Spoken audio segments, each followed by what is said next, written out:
Welcome dear rockets. आज हम explain करने जा रहे हैं एक ऐसे आइलैंड की कहानी जहां सिर्फ सांप और पेड़ पौधे रहते हैं। जब इंसान उस आइलैंड पर कदम रखता है तो कुदरत का संतुलन तोड़ने की कोशिश करता है, तो किस तरह खतरनाक नतीजा होता है ये जानने के लिए देखिए मूवी जिसका नाम है पाइथन आइलैंड, जो 2022 में रिलीज हुई थी। मूवी की शुरुआत एक मिस्टीरियस आइलैंड में होती है। वहाँ के ट्राइब्स एक लड़के को अपने भगवान के आगे बलि चढ़ाने के लिए रेडी करते हैं। तब उस लड़के के सामने एक बहुत ही बड़ा सांप आता है। मम्मी ये करके चिल्लाकर वो उठता है। लो फिर बुरा सपना देखा क्या, ये पूछकर उसके चाचू हंस पड़ते हैं। ये लड़का हमारी कहानी का हीरो है, हम इसे प्यार से छोटू बुलाएंगे, ठीक है। छोटू अपने चाचा से पास के आइलैंड के बारे में पूछता है। चाचू बताता है कि वो कैनिबल आइलैंड है, बहुत ही खतरनाक, गलती से भी वहां मत जाना। तभी पानी के अंदर से एक बहुत बड़ा सांप उनकी बोट को सर्कल कर लेता है और गलती से चाचू पानी में गिर जाता है। और ये सब कुछ देखकर तो छोटू बहुत डरता है, पर थोड़ी देर में चाचू बाहर आ ही जाता है। लेकिन अब उनकी बोट कैनिबल आइलैंड की ओर खींची चली जाती है। चाचू जल्दी से बोट पर चढ़कर चप्पू चलाने लगता है और बोट को दूसरी ओर घुमाता है, लेकिन छोटू अचानक गायब। चाचू घबराकर ढूंढने उसको आइलैंड की ओर भागता है, लेकिन वहां पर एक जायंट साइज का सांप को देखकर वो डर के मारे वापस अपने गांव में चला आता है। फिर रोते हुए छोटू के पापा को पूरी बात बताता है। कैनिबल आइलैंड का नाम सुनकर छोटू के मम्मी पापा बिल्कुल रोने लगते हैं कि मेरे बेटे को वहां क्यों छोड़ा तुमने। सीन कट होता है और यहाँ कैनिबल आइलैंड में छोटू को दिखाते हैं, जो देखता है कि हर तरफ छोटे बड़े सांप है। एक जगह तो कई मीटर लंबे सांप की खाल लटक रही होती है। अरे कोई मुझे बचाओ, ये करके छोटू चिल्लाता हुआ आगे बढ़ता है। अचानक एक पेड़ की टहनियां उसे पकड़कर ऊपर उठा लेती हैं। चाचू बचाओ करके वो बहुत रोता है। इसी बीच उसके हाथ पर एक पिंक कलर का लोशन गिरता है। वो ऊपर देखता है तो ये लोशन नहीं, एक खतरनाक पौधे का जहरीला लिक्विड है। आसपास के सारे प्लांट्स डीटीएस साउंड के साथ ऊपर उठते हैं और उसे काटने आते हैं। छोटू खूब चीखता चिल्लाता है। यहाँ गांव में दिखाते हैं तो चाचू, छोटू के पेरेंट्स और दूसरे गांव के 3 आदमी कैनिबल आइलैंड जाने का फैसला करते हैं, लेकिन सरपंच उन्हें जाने से मना करता है। कैनिबल आइलैंड में प्रकृति की देवी रहती है, कोई वहां गया तो वो पूरे गांव को शाप देगी। लेकिन अब उसके पापा कहते हैं कि अगर आपका बेटा खो जाता सरपंच जी, तो क्या आप देवी के डर से यहीं बैठे रहते क्या? मैं तो अपने बेटे को बचाने जरूर जाऊंगा, देवी श्राप देती है तो दे दे। 3 गाँव वाले जो छोटू को ढूंढने के लिए निकले थे, वे असल में कैनिबल आइलैंड के रेयर फूलों को तोड़कर अच्छे दाम पर बेचना चाहते हैं। लेकिन वे सरपंच की क्लास लेते हैं कि हम तो दूसरे गांव के हैं, फिर भी इस बेचारे बाप की मदद करना चाहते हैं। लेकिन आप इस गांव के सरपंच होकर ऐसी बातें कर रहे हैं, हमें जाने दीजिए। ये कहकर वे सब निकल पड़ते हैं। सरपंच उन्हें बहुत वार्न करता है, लेकिन कोई फायदा नहीं होता। इसी बीच सरपंच को दिल का दौरा पड़ जाता है।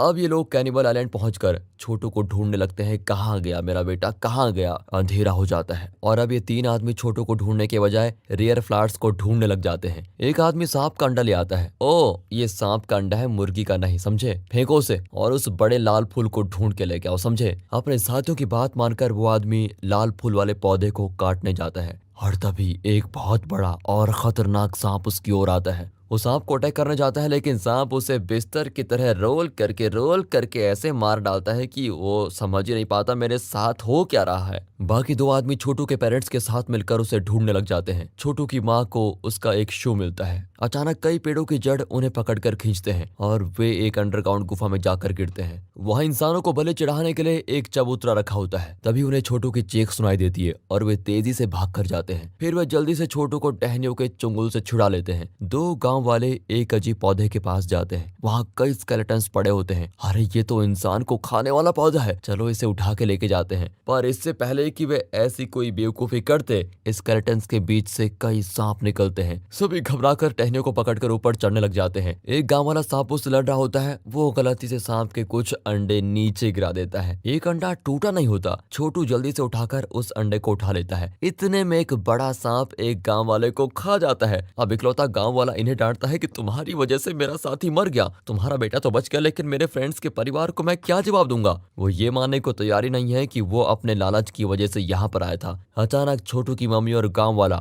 दोनों गिर जाते हैं। लगता है उन्हें सांपों ने काटा था। वे दोनों को गांव लेके आते हैं। सरपंच जी तो आग बबूले हो जाते हैं, क्योंकि ये लोग उनकी चेतावनी को इग्नोर करके चले गए थे। गांव वाला ठीक हो जाता है, लेकिन मम्मी की हालत बहुत ही खराब हो जाती है। एक आदमी बताता है कि हजारों सांप गांव की ओर आ रहे हैं। सभी कमर कसकर उन पर अटैक करने जाते हैं। छोटू की माँ उसको एक ताबीज देकर कहती है कि तुम कुदरत के साथ जीना सीखो, उसके खिलाफ कुछ मत करो बेटा। ये कहकर वो बेचारी मर जाती है। अगले दिन छोटू देखता है कि वो कैनिबल आइलैंड से जो अंडा उठा के लेके आया था उसमें से एक सांप का बच्चा निकला है और ये गोल्डन कलर का होता है। छोटू अपनी माँ की बात को याद रखता है और गोल्ड स्नेक से कहता है कि तुम भी मेरी तरह अपनी माँ से अलग हो गए हो, है ना? डरो मत, मैं तुम्हें अच्छे से रखूंगा। वो गोल्ड स्नेक का नाम गोल्डी रखकर उसे सभी से छुपाकर पालने लग जाता है। फिर एक दिन पापा को पता लग जाता है और वो डांटते हैं क्योंकि इस सांप की वजह से ही दूसरे सांप यहाँ पर आए हैं। बेचारा छोटू गोल्डी को पानी में छोड़ देता है और बहुत रोता है। गोल्डी भी उसको बहुत देर तक देखता रहता है और बार बार उसके पास आता है, लेकिन छोटू उसको ना चाहते हुए भी हटा देता है। आखिर में गोल्डी को भी जाना पड़ता है और उसके साथ के दूसरे सांप भी कैनिबल आइलैंड की ओर निकल पड़ते हैं। कई साल बाद छोटू एक रिसर्च कंपनी में बायोलॉजिस्ट बन गया है। अब हीरो को छोटू नहीं बोल सकते, इसलिए इसका नाम है जैंग। तो जैंग ने बचपन में कैनिबल आइलैंड में एक सिंबल देखा था। वो सोचता है कि मैं इस सिंबल का रहस्य जरूर पता लगाऊंगा। तभी उसको एक मीटिंग में बुलाते हैं। कंपनी का चीफ रिसर्चर एक डॉक्टर है। वो बताता है कि हमें अपने नए रिसर्च के लिए कैनिबल आइलैंड के गोल्ड एंड सिल्वर कलर के फ्लावर की जरूरत है। उस प्लांट के जीन्स अगर हमें मिल गए तो हमारी कंपनी को बहुत बड़ा फायदा होगा। फिर वो जैंग को इस मिशन को लीड करने को कहता है, क्योंकि कैनिबल आइलैंड जैंग के गांव के बहुत ही पास है और वो उस जगह के बारे में बहुत कुछ जानता है। कंपनी की सीईओ अपनी बेटे का इंट्रोडक्शन देती है। ये भी इनकी टीम में काम करती है और यही है मूवी की हीरोइन माया। इसी बीच चाचू जैंग को फोन करके रोता हुआ कहता है कि बेटा गांव कब आओगे, तुम्हारे पापा तुम्हें बहुत मिस करते हैं। यही नहीं, गांव वाले कई सालों से सांप पकड़कर उसकी खाल बेचते हैं, लेकिन अब उन्हें कोई बीमारी होने लगी है। जैंग अब जल्द ही अपने गाँव चला जाता है। गाँव वालों को अजीब तरह की एलर्जी हो रही होती है। जैंग सीधे अपनी माँ की कब्र पर जाता है। अपने पापा से ठीक से बात तक नहीं करता, सिर्फ इतना कहता है कि आप गांव वालों को सांप पकड़ने से मना कर दीजिए प्लीज। उसी रात नया सरपंच एक मीटिंग बुलाता है। ये वही आदमी है जो कई साल पहले जैंग के पेरेंट्स के साथ कैनिबल आइलैंड में गया था और वहां के रेयर प्लांट्स को तोड़कर बेचना चाहता था। वो गांव वालों को बताता है कि ये रिसर्च कंपनी कैनिबल आइलैंड की कीमती प्लांट्स को तोड़ना चाहती है। उस प्लांट से गांव में फैल रही बीमारी भी रोकी जा सकती है। वे हमें बहुत सारे पैसे भी देंगे, इसलिए हमें उनकी मदद करनी चाहिए। ना चाहते वे भी सभी को उसकी बात माननी पड़ती है। अगले दिन वे आइलैंड के लिए निकल पड़ते हैं। सभी वेपन्स लेकर आते हैं। जैंग को ये बिल्कुल भी ठीक नहीं लगता, लेकिन वो कुछ कर भी नहीं पाता। आइलैंड पर सरपंच का आदमी एक अजीब प्लांट को तोड़ने जाता है, लेकिन पास जाते ही उस प्लांट में जान आ जाती है और वो उस पर अटैक करता है। जैंग सबको एक गुफा के अंदर सेफली लेके जाता है। वहां सीईओ एक प्लांट को तोड़ती है तो आसपास के प्लांट्स मुरझा जाते हैं। डॉक्टर बताता है कि यहाँ के सारे प्लांट्स एक दूसरे से जुड़े हुए हैं, पर gold and silver plant in पौधों की मस्तिष्क की तरह है। उसे तोड़ देंगे तो यहाँ के खतरनाक पौधे भी मर जाएंगे। इसी बीच कुछ पेड़ पौधे इन पर अटैक करते हैं और वे भागते हैं। जैंग प्लांट से लड़ रहा होता है, लेकिन एन वक्त पर माया उसको एक खतरनाक प्लांट से बचा लेती है। अब ये लोग दो ग्रुप्स में बढ़ चुके हैं। एक और जैंग और माया, दूसरी ओर कंपनी के लोग और कुछ गांव वाले। वे एक चबूतरे के पास होते हैं कि अचानक एक बहुत बड़ा सांप आता है। सरपंच उसे शूट करता है तो सांप का गुस्सा और बढ़ जाता है। वो तेजी से इनके पीछे आता है। अब ये एक छोटे से गैप से बच निकलते हैं, लेकिन सांप उसमें घुस नहीं पाता। यहाँ एक गोल्डन कलर का पाइथन जैंग के पास आता है। वो मरने के लिए तैयार होता है और घुटने टेक कर आंखें बंद कर लेता है। पाइथन उसके पास आता है और उसे काटने की बजाय उसके माथे पर चुम्मी देकर दूर हट जाता है। तब जैंग को याद आता है कि ये तो गोल्डी है। जैंग को विश्वास ही नहीं होता कि गोल्डी ने इतने साल बाद भी उसको पहचान लिया है। वो गोल्डी को प्यार से सहलाता है और माया को भी उसको टच करने देता है। इसने फ्रेंडली सांप को देखकर माया तो बिल्कुल हैरान हो जाती है, लेकिन तभी गन शॉट्स को सुनकर गोल्डी वहां से चला जाता है। ये दोनों देखते हैं कि गुफा की दीवार पर पुराने समय के ट्राइब्स ने कुछ लिखा हुआ है। उसे पढ़कर दोनों समझ जाते हैं कि कई साल पहले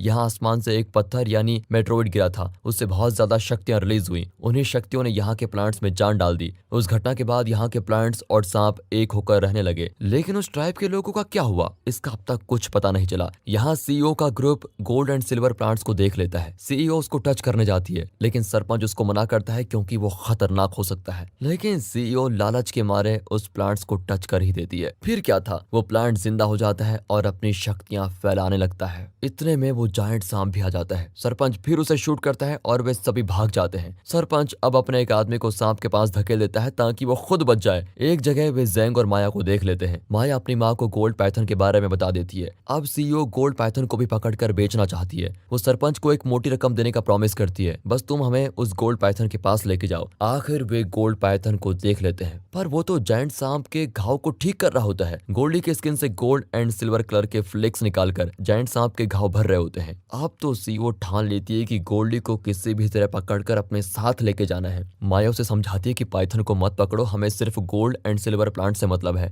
पर सीईओ उसको चाटा मार देती है कि मुझे एडवाइस मत दो। इतने में जैंग दोबारा जायंट सांप को शूट करता है। इसी बीच गोल्डी वहां से चला जाता है। अब जायंट उन्हें नहीं छोड़ता और कुछ लोगों को मार डालता है। वो जैंग को भी पकड़ लेता है, पर जैंग के पापा सांप को अटैक करके उसको बचा लेते हैं। जैंग की हालत बहुत खराब होती है और तभी गोल्डी आकर उसे टच करता है। अचानक जैंग के सारे घाव ठीक होने लग जाते हैं। माया अपनी माँ से विनती करती है कि जैंग ने बचपन में गोल्डी को पाला था, प्लीज गोल्डी को यहीं छोड़ दो। लेकिन सरपंच प्लान बना चुका है कि गोल्डी के जरिए हम जायंट सांप को मार डालेंगे, फिर गोल्डी और यहाँ के प्लांट्स को लेकर हम बच निकलेंगे। ये कहकर वो गोल्डी के सर पर जोर से मारता है और वे उसको एक नेट में बांधकर ऊपर लेके आते हैं। फिर वे जायंट का इंतजार करते हैं। जायंट सांप गोल्डी को बचाने आता है तो सरपंच उस पर लगातार शूट करता है, पर वो बुलेट प्रूफ की तरह बुलेट्स को बाउंस कर रहा होता है। फिर अपनी तगड़ी पूंछ से सरपंच को पीटता है। इसी बीच वो माया की माँ को भी अटैक करता है। माया अपनी माँ को बचाने के लिए जायंट पर शूट करती है। अब जायंट माया की ओर झपटता है। जैंग एन वक्त पर माया को हटा देता है और इसी बीच जायंट जाकर गोल्ड एंड सिल्वर प्लांट पर गिरता है। इससे गोल्ड एंड सिल्वर प्लांट की जड़ टूट जाती है और वो मुरझाकर गिर जाता है। जैंग और माया अब बाहर आ जाते हैं। जैंग को 2 हीलिंग प्लांट्स देखते हैं जिसकी मदद से गांव वालों का इन्फेक्शन ठीक किया जा सकता है।